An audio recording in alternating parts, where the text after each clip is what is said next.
Bonjour à tous, bienvenue sur ma chaîne. Aujourd'hui, on va continuer avec notre série d'exercices et d'explications sur les systèmes d'équations linéaires.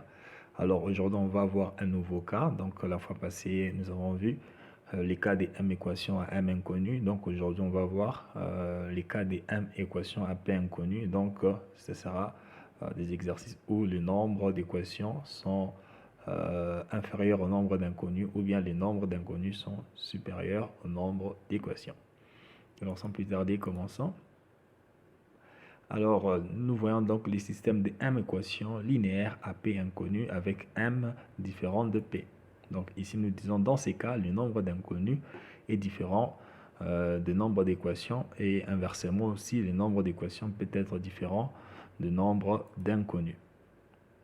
Alors, le premier cas que nous allons voir, c'est le cas où m est inférieur à p, donc c'est-à-dire le nombre d'équations est inférieur au nombre d'inconnus. Alors, voyons cet exemple-là, nous avons x moins y moins 3z est égal à moins 5 et 2x plus 2y plus 4z est égal à 7. Là, nous voyons que nous avons trois inconnus et deux équations simplement. Alors, la matrice associée à ces systèmes est A qui est égal à 1, 2, moins 1, 2, moins 3, 4. Donc, nous prenons donc les valeurs des coefficients de x, y et z. Donc, nous l'écrivons sous forme d'une matrice et cela forme notre matrice associée à ce système. C'est très important de déterminer la matrice associée parce que c'est avec elle qu'on va procéder au calcul pour trouver la solution à cette équation. Alors on dit qu'elle est des rangs 2. Nous allons comprendre pourquoi elle est des rangs 2. Donc elle est des rangs 2 car le plus grand déterminant non nul extrait de la matrice associée est de rang 2. Parce que ici nous avons une matrice où il y a deux lignes et trois colonnes, donc impossible de faire les calculs. Pour faire les calculs, on doit avoir une matrice carrée où le nombre des lignes est égal au nombre des colonnes. Et la matrice où le nombre des lignes est égal au nombre des colonnes extrait de cette matrice, c'est une matrice de rang 2, donc qui est 1, 2, moins 1 et 2. Donc on va considérer que cette matrice-là, et voilà, c'est pourquoi on dit qu'elle est de rang 2. Alors, comme nous avons déterminé la matrice associée à ce système, et que nous avons déterminé le rang de cette matrice, donc en prenant la première matrice carrée non nulle de cette matrice associée, donc nous pouvons donc procéder au calcul. Et la méthode que nous allons utiliser, c'est la méthode des Cramer. Donc dans la méthode des Cramer, nous allons calculer la valeur du déterminant principal D, qui est de rang 2, donc 1, 2, moins 1 et 2. Nous allons calculer dx et dy suivant bien sûr la méthode normale des Cramer. Alors, nous avons donc notre déterminant D qui est égal à 1, 2, moins 1 et 2, qui vient bien sûr des valeurs de x et y simplement. 1, moins 1, 2 et 2, qui est repris ici. Donc, calculant simplement ces déterminants, donc nous allons multiplier 1 fois 2, qui donne 2, moins. On ouvre la parenthèse, on fait 2 fois moins 1, ça va nous donner moins 2. Et moins multiplié par moins, ça va donner plus. Donc, on aura 2 plus 2 est égal à 4. Donc, pour nous, la matrice D a pour valeur 4. Pas la matrice, mais les déterminants D est égal à 4. Alors, nous voyons donc que le déterminant principal D est différent des 0. Donc, le système est simplement indéterminé. Pourquoi simplement indéterminé? Car nous avons deux inconnues principales, x et y, parce que le rang est 2. Donc nous allons donc considérer que deux inconnues principales, donc x et y. Et à z, nous allons donner une valeur quelconque alpha, et avec alpha qui appartient à R. Donc z prendra n'importe quelle valeur appartenant à R. Donc c'est pourquoi le système est simplement indéterminé, parce que z n'a pas une valeur précise. Donc elle peut prendre toutes sortes de valeurs appartenant à R.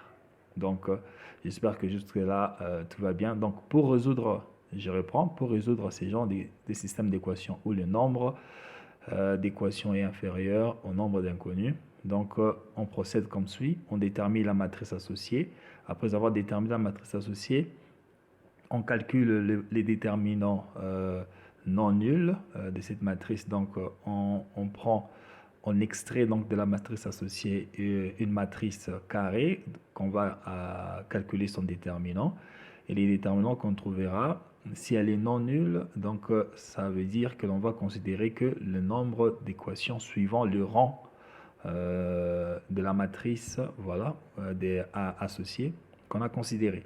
Donc les rangs étant de 2, donc nous allons considérer que deux variables, donc x et y, que nous allons considérer pour résoudre ces systèmes en attribuant au reste de variables de valeur quelconque. J'espère qu'on est clair jusqu'à maintenant. Alors, ainsi donc, ayant la valeur de d et donnant à z la valeur alpha, alors que devient donc notre système d'équations? Alors, je reprends donc l'écriture de notre équation de départ, juste pour s'y référencer. Alors, avec z est égal à alpha, on a donc ce système x moins y moins 3 alpha, 2x plus 2y plus 4 alpha. On a remplacé z par alpha, moins 5, et ici on a 7. Ici on dit bien avec alpha qui appartient bien sûr à R. Et comme ici, 3 alpha c'est un terme indépendant, et 4 alpha aussi c'est un terme indépendant, on va les faire passer du côté droite, donc ça va changer des signes. On aura donc x moins y est égal à moins 5 plus 3 alpha, 2x plus 2y est égal à 7 moins 4 alpha. Donc on se retrouve donc avec une sorte de système de deux équations à deux inconnus que nous allons résoudre en utilisant la méthode de Cramer. Donc nous allons déterminer dx. Donc nous allons prendre donc les valeurs du terme indépendant. Donc les termes indépendants, nous allons les remplacer par les valeurs de x. Non, les valeurs de x, nous allons les remplacer par les valeurs du terme indépendant dans notre déterminant. Donc on aura, au lieu de 1, on aura 5 moins 5 plus 3 alpha. Au lieu de 2, on aura 7 moins 4 alpha. Et puis on reprend la colonne des z, moins 1 et 2, et on procède au calcul. Donc moins 5 alpha plus 3 alpha multiplié par 2, c'est ce qu'on va écrire là, moins 7, 7 moins 4 alpha multiplié par moins 1. Donc j'écris ça aussi ici. Procédons au calcul, on aura donc moins 10, donc 5 fois 2 fois moins 5, ça fait moins 10, 2 fois 3 alpha, ça nous donne plus 6 alpha. Donc on a 10, moins 10 plus 6 alpha, moins de la formule, on ouvre le crochet. Moins 1 multiplié par 7, ça fait moins 7, moins 1 multiplié par moins 4 alpha, ça fait plus 4 alpha. Donc on a ces calculs à faire. Donc on va d'abord faire entrer le moins dans cette expression. Moins multiplié par moins 7, ça va donner plus 7. Et moins multiplié par plus 4, ça va donner moins 4 alpha. Donc on aura donc moins 10 plus 6 alpha plus 7 moins 4 alpha, qui va nous donner bien sûr moins 3 plus 2 alpha. On se comprend. Donc on a trouvé la valeur de x, calculons la valeur de dy. dy sera donc égal à la colonne de x qui est bien sûr 1 et 2. Et puis la colonne de y sera remplacée par les termes indépendants. Donc moins 5 plus 3 alpha, 7 moins 4 alpha.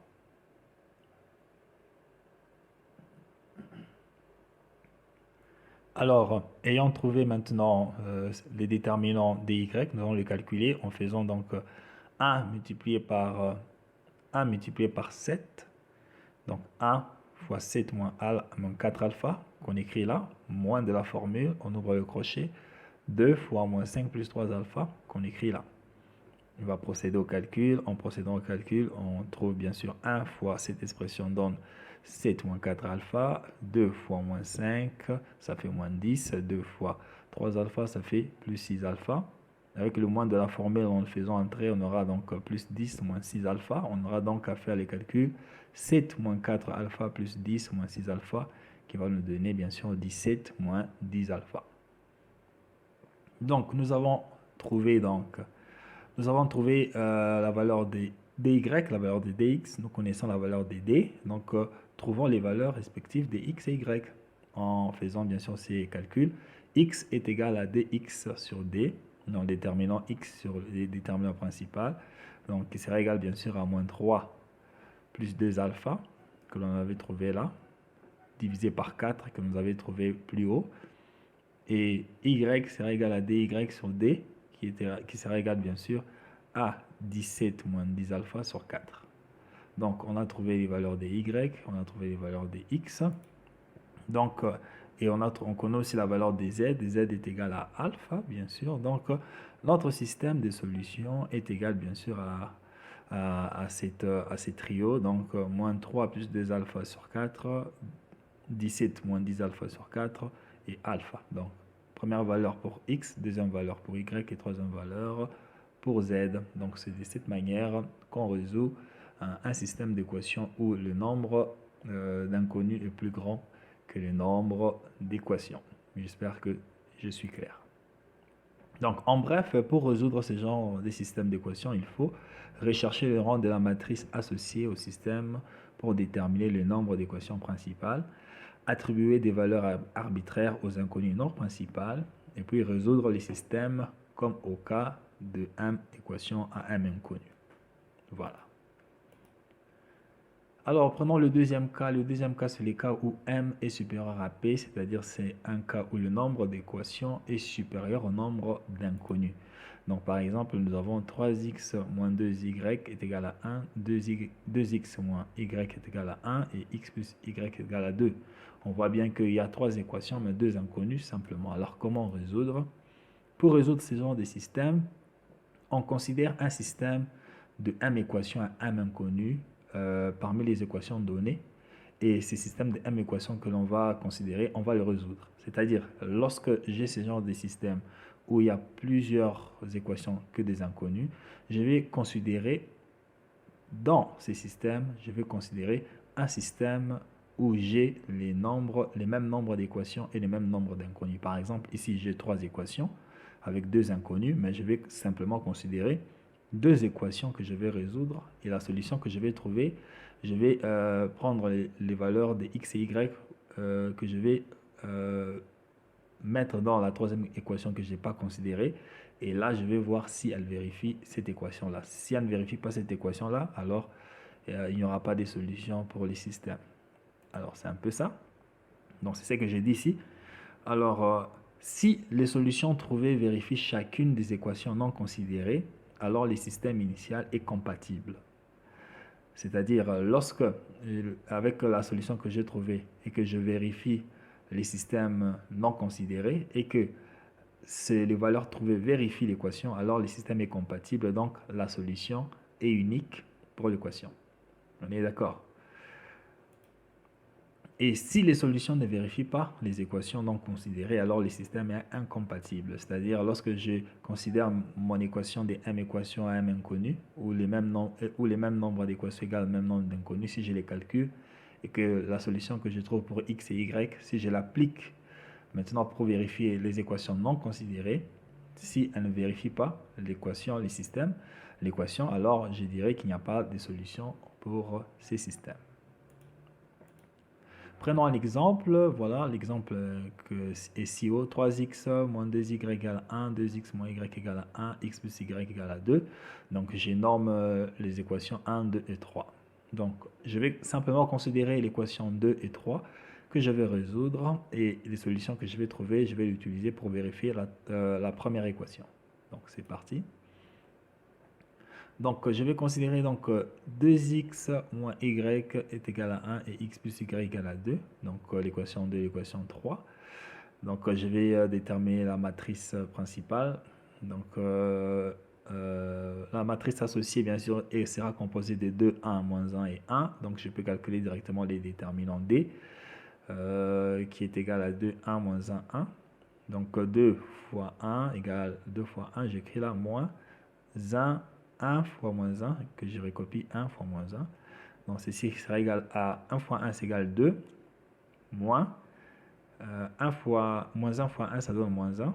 Je fais tous ces calculs pour vous montrer qu'il ne faut pas faire les erreurs des signes, c'est très important. Alors moins fois moins, ça va donner plus, donc j'aurai 2 plus 1 qui est égal à 3, donc mon déterminant principal est égal à 3. Donc je vais calculer dx, donc je considère donc dans ces systèmes que le colonne de y, donc moins 1, 1, et la colonne de x sera remplacée par les termes indépendants 1 et 2. Je reprends 1 et 2, je fais les calculs. 1 fois 1, 2 moins 2 fois moins 1. 1 fois 1, 1. 2 fois moins 1, moins 2. Moins, moins, ça fait plus. Donc, j'aurai 1 plus 3 qui est égal à 3. Donc, dx est égal à 3. Je calcule dy. Je fais pareillement. Je reprends la colonne des x de 1. Et la colonne des y, je la remplace par les termes indépendants 1 et 2.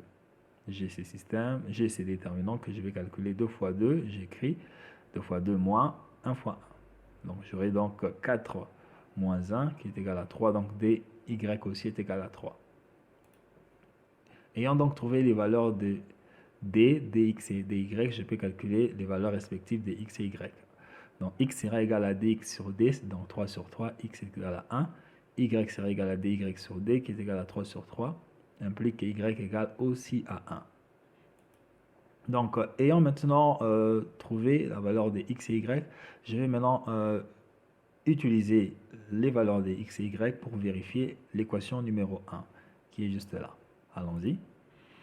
Alors, comme l'équation numéro 1 n'était pas considérée, je vais donc le calculer, je le reprends ici. Donc, c'est 3x moins 2y est égal à 1. Remplaçant donc les valeurs de x et y dans l'équation, nous aurons 3 fois 1 moins 2 fois 1 est égal à 1. Donc, ici, on aura 3 fois 1, 3. 2 fois 1, 2. Donc, on aura 3 moins 2 qui est égal à 1. Et en fin de compte, on trouve que 1 est égal à 1. Donc, nos deux valeurs vérifient l'équation 1 qui n'était pas considérée. Donc, le système est compatible et admet une solution unique S qui est égale à l'ensemble composé du couple 1 et 1. Donc, c'est de cette manière-là qu'on fait pour résoudre les systèmes où le nombre d'équations est supérieur au nombre d'inconnus. J'espère que cette vidéo vous a été utile et j'espère que vous avez bien compris mon explication. S'il y a une erreur, n'hésitez pas à le mettre en commentaire. Si vous avez aimé, likez et partagez. Et n'oubliez pas de vous abonner sur ma chaîne. Merci d'avoir suivi la vidéo. Portez-vous bien. Bye bye.